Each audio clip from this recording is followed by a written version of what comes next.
बिस्मिल्लाहिर्रहमानिर्रहीम। अस्सलाम वालेकुम प्यारे दोस्तों, नई वीडियो के साथ हाज़िर हुआ हूँ। अगर आपने अभी तक चैनल को सब्सक्राइब नहीं किया तो इसको सब्सक्राइब कर लें और साथ ही बेल के आइकन को लाजमी प्रेस करें ताकि आने वाले वीडियोस की अपडेट्स सबसे पहले मुफ्त में आप तक पहुँच सकें। शुक्रिया। वीडियो को लाइक और कमेंट सेक्शन में अपनी आरा से ज़रूर आगाह कीजिएगा। अलीदान ने उसको बहुत बना देकर मायूसी से सारी लाया। लगता है हान हारिस डाकू था। डुरम की दो लड़कियों में से एक पर हाथ साफ कर डुरम में से इस लड़की को निकालने की बजाय सिर्फ आपको बाहर निकाल दिया गया। क्यों? आनंद नाराज नजर से उसे घूरा। क्या आप मुझ पर तफ्तीश कर रहे हैं? अभी इतना फारिग नहीं हुआ। जवाब साफ है। तो फिर आप इतना कैसे जानते हैं? उसने संजीदगी से आन को देखा। मैंने ये तब जाना जब आप बारिश के दिन मेरी गाड़ी से टकरा गई थी। तो आपने ये कैसे जाना कि जो लड़की मेरे साथ डोरा में थी वो दोस्त थी, जबकि मैंने तो कुछ भी नहीं बताया। आन ने आंखें छोटी करके अलीदान को देखा। ये अच्छा होता अगर वो उसे ऐसा कुछ न बताता जिसका हिसाब उसे अगलियों के पूर्वों पर करना पड़ता। दूसरी सूरत में उसने होंठ सिकुड़े। ये आपकी प्रिंसिपल ने बताया था। बकौल उनके उस दुनिया में इतनी सारी खूबसूरत लड़कियाँ मौजूद हैं, लेकिन हान हारिस की नज़र सिर्फ एक ही लड़की पर क्यों है? आखिर ऐसा क्या है उसमें जो सारी दुनिया की लड़कियों को छोड़कर उसकी नज़र जिस लड़की पर पड़ी वो किसी तरह भी उसके लायक नहीं। वो प्रिंसिपल थी जिसने उनको बताया। आन ने दिल में सोचा। अलीदान के होंठ उसे सोच में गुम देकर शरीर मुस्कुराहट से डले। ऊपर पहुंचकर वो आगे बढ़ गई थी। पीछे से अलीदान उसकी बैग को देखते मुस्कुराया। ये औरत वाकई बहुत भोली थी कि आसानी से बेवकूफ़ बन जाती। उसने वाकई अलीदान की बातों पर यकीन किया था। इनोसेंट गर्ल, आपने अभी तक मुझे मेरे सवाल का जवाब नहीं दिया। आपको डुरम से क्यों धकेल कर निकाला गया? अलीदान मुड़ा था। मुझे किसी ने निकाला था। मैं खुद अपनी मर्ज़ी से छोड़ा था, क्योंकि मैं उन जैसे लोगों के साथ एक डुरम में नहीं रह सकती। इसलिए मैंने खुद ही वो जगह छोड़ी। मुझे तो ऐसा लगता था जैसे आप उछाल कर दूर फेंक दी गई। पुरसोच अंदाज़ा बहुत ही अच्छा तजीज़ा था अलीदान को। वाकई वो बिलियर ही नहीं, ज़हीन आदमी भी था। उसके सब मफरूज़े सच्चे, लेकिन आन ने यह बात मान कर नहीं देनी। ये महज आपकी सोच है, वरना मुझे तो वो जगह छोड़कर फ़ायदा ही हुआ है।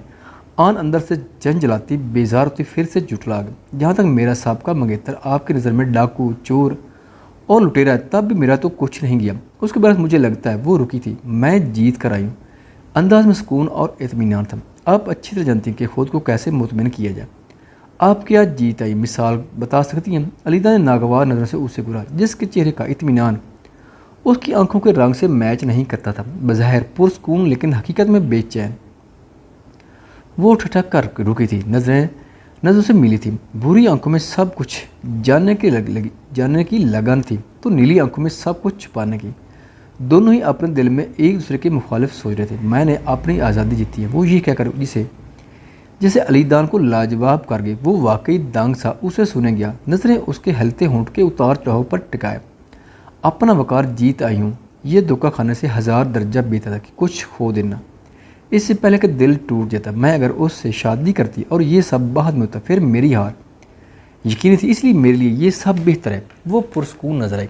फिर वो घूम कर मुड़ी और दरवाज़ा खोल दिया। अलीदान बस मुस्कुराता रहा जब उसने उसके आखिरी अल्फाज सुने। उस औरत का अंदाज़ फिक्र उसे हर बार चौंका देता और मुतासर कर देता था। आनिया असमत को लोगों ने बार बार तोड़ने की कोशिश की थी, अपनी बातों से, अपने रवैयों से और अपने अमल से, लेकिन वो बिना किसी एहतजाज के, बिना कोई वावेला की, बहुत खामोशी के साथ उनकी ज़िंदगी से निकल गई थी। हान हारिस से ताल्लुक़ ख़त्म होने के बाद भी उसके लिए तकलीफ़ दे था। आन जैसी लड़की यकीनन अपनी खूबियों में मुनफरिद थी। अलीदान शाह नहीं जानता था कि आन ने ऐसा दारिस्ता किया। अगर वो ये सब किसी इरादे या मनसूबाबंदी या किसी साजिश के तहत कर रहे तो फिर उसके मंसूबे ख़तरनाक थे। वो उसकी तकलीद में दरवाज़ा से दाखिल होकर रूम में आया। पूरा घर छोटा सा, जिसमें फ़कत एक ही रूम था और भी काफ़ी छोटा था। अलीदा ने तनकीदी नज़र से पूरे कमरे में घुमाई। लोग कैसे रहते हो इतने छोटे घर में? इस दुनिया में हर इंसान तो सरमायादार नहीं होता। आन ने आंखें घुमाकर उसे देखा। मुझे तो लगता है इससे अच्छी जगह मेरे लिए कोई नहीं। यहाँ क्या अच्छा है? वो खिड़की तक गया और पर्दा सिरका कर उसे खोलकर बाहर झांका।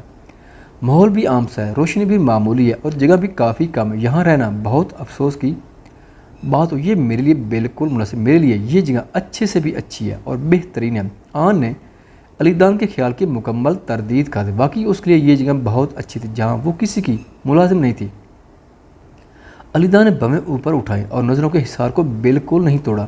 सब कुछ ही आपके लिए अच्छा है, हड़बड़ाकर लब बेंचा। क्या आपने कभी ये सोचा कि शाह विला में रहना बनिस्बत यहाँ रहने के काफ़ी आरामदेह, जहाँ सहूलियत यहाँ से बहुत हद तक बेहतर है, क्या वहाँ से भी ज़्यादा मौजूद आपको यहाँ रहना लगता है? वो सवाल ये आपके माल में आर्थिक तौर पर हो, लेकिन किस बुनियाद पर, किस रिश्ते से? वो चलती हुई साइड पर पड़ी छोटी सी टेबल के पास है और अपना पर्स कंधे से उतारकर वहाँ रखा और हल्के हाथों से अपने कंधों को सहलाने लगी। ज़्यादा देर तक पर्स उठाए रखने से कंधे अकड़ गए थे। ये किराए के घर जहाँ मैं रहूँगी, मेरे अपनी मेहनत से कमाए पैसों का है, जहाँ मैं आज़ादी के साथ रहूँगी। वो कुर्सी खींचकर बैठ गई।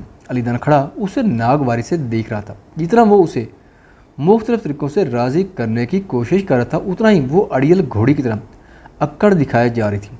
या शायद अलीदान को बात करने का सलीका नहीं आता था। भला एक बिलियनर, एक सरमायादार जिसको सिर्फ ऑर्डर करना आता है, वो ऐसी सिचुएशन से दो चार ही काबू हुआ था। आन जैसी लगी से उसका टकराव ही पहली बार हुआ था। ज़िंदगी में पहली बार वो बेबस हुआ था, वो भी सामने खड़ी छोटी सी लड़की के हाथों। देखिए, अलीदान ने बात संभालना चाही। आप वहाँ काफ़ी आराम महसूस करेंगे। आखिर आप मधान की ट्यूटर जो हैं, आखिरी हर बार ट्यूटर वाला आजमाया।